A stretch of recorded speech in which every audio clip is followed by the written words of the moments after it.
And because of his great abilities, the king made plans to place him in charge of the entire empire. Wow, okay. The other court officials searched for some fault in Daniel, but they couldn't find anything wrong with him. He was faithful, responsible, and completely trustworthy.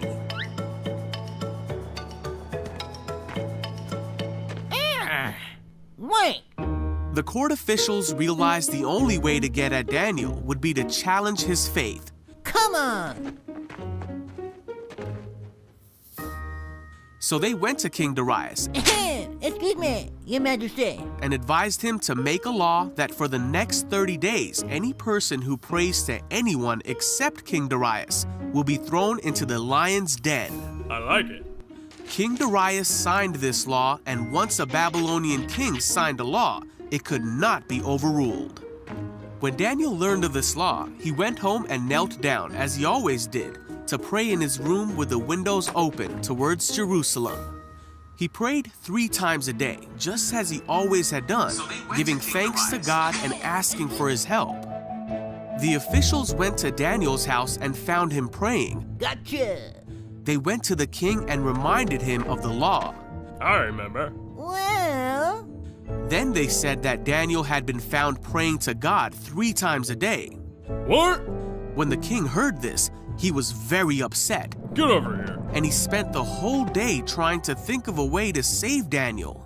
Wait, what? By that evening, the court officials came back to the king and reminded him that no law signed by the Babylonian king could be overruled. So at last, the king gave orders for Daniel to be thrown into the lion's den. The king said to him, "May your God, who you serve faithfully, rescue you." Then the lion's den was sealed shut with Daniel inside. The king spent the night fasting and couldn't sleep.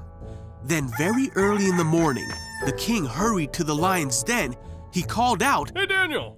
"Was your God able to rescue you from the lions?"